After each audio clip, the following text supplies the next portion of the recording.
Hey guys, welcome back. आज हम बात करेंगे जो लर्निंग डिसेबिलिटीज़ हैं उसके बारे में बात करेंगे कि लर्निंग डिसेबिलिटीज़ जो है वो कौन कौन सी होती है।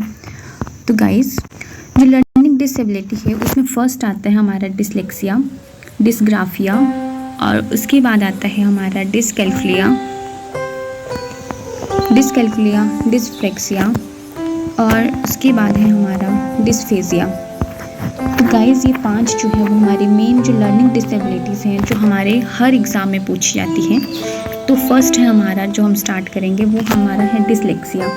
तो जो डिसलेक्सिया होता है, हम इसके बोलने से पता चलेगा कि रीडिंग रिलेटेड जो भी डिसऑर्डर होते हैं हमारे लर्निंग से रिलेटेड, वो सारे डिसऑर्डर जो हैं वो डिसलेक्सिया में होते हैं। यानी हमें जो भी पढ़ने में प्रॉब्लम आती है वो होती है डिसलेक्सिया।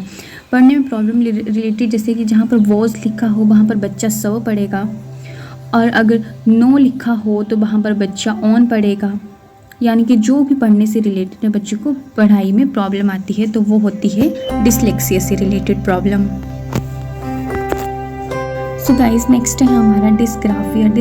ग्राफ यानी कि आपने याद रखना है, लिखने से रिलेटेड जो भी प्रॉब्लम होगी वो होती है डिसग्राफिया के अंडर आएगी वो प्रॉब्लम सारी ही। यानी कि जिस बच्चे को लिखने में प्रॉब्लम आती है वो आएगी डिसग्राफिया में। जैसे कि आप इमेज में देख सकते हो, बच्चे को लिखने में प्रॉब्लम आ रही है तो वो है डिसग्राफिया।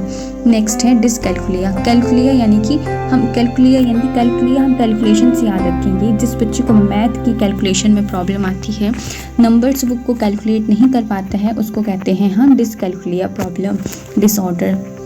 जो नेक्स्ट है हमारा डिसऑर्डर वो है डिस्प्रेक्सिया। हमने प्रेक्सिया से याद रखना है कि जो मोटर डिसऑर्डर होते हैं, यानी कि जो भी हमारी मूवमेंट होती है, हमारी जो हैंड की मूवमेंट होती है और जो हमारी माइंड की मूवमेंट होती है वो मैच नहीं हो पाती है। तो इससे रिलेटेड जो डिसऑर्डर होता है उसे हम कहते हैं डिस्प्रेक्सिया। तो नेक्स्ट है डिस्फेजिया यानी कि जिस बच्चे को लैंग्वेज डिसऑर्डर होता है, यानी कि बच्चा जो है अपनी लैंग्वेज को नहीं सीख पाता है, जो मेन लैंग्वेज होती है उसको नहीं सीख पाता है, उसे कहते हैं dysphagia disorder. So, disorder that affect a person's ability to speak and understand language. It can also cause problem with reading, writing and gesturing. अब ऑब्वियसली बात है कि बच्चे को अगर अपनी लैंग्वेज नहीं आ रही है, उसको प्रॉब्लम है, बच्चे को डिस्फेजिया की प्रॉब्लम है बच्चे को, तो वो कैसे ही वो लिख पाएगा, कैसे वो गेस्चर कर पाएगा, यानी कि जो उसकी रीडिंग है, राइटिंग है, उसको प्रॉब्लम आएगी। एक बार हम जल्दी से रिवाइज कर लेते हैं लर्निंग डिसेबिलिटीज़ के हमने बारे में पढ़ा। जो डिसलेक्सिया है हमारा, डिसलेक्सिया यानी कि जो रीडिंग से रिलेटेड होती है, रीडिंग से रिलेटेड यानी कि जो लिखा हुआ है बच्चा उसको नहीं पढ़ पाता है, पढ़ने में प्रॉब्लम आती है, वो है डिसलेक्सिया। डिसग्राफिया, ग्राफ से आप याद रखना है कि जो राइटिंग से रिलेटेड है, यानी कि बच्चे को लिखने में प्रॉब्लम होती है, वो है डिसग्राफिया। डिसकैल्कुलिया का जो मीनिंग होता है वो कैलकुलिया यानी कि कैलकुलेशन से रिलेटेड प्रॉब्लम।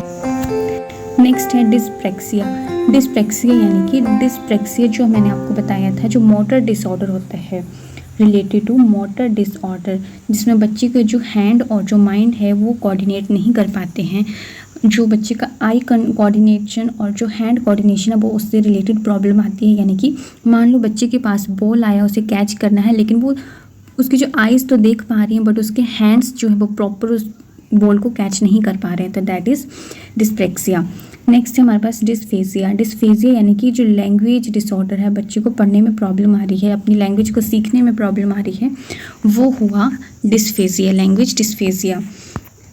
आई होप आपको वीडियो अच्छी लगी हो। अगर वीडियो अच्छी लगी हो तो चैनल को सब्सक्राइब ज़रूर कीजिएगा।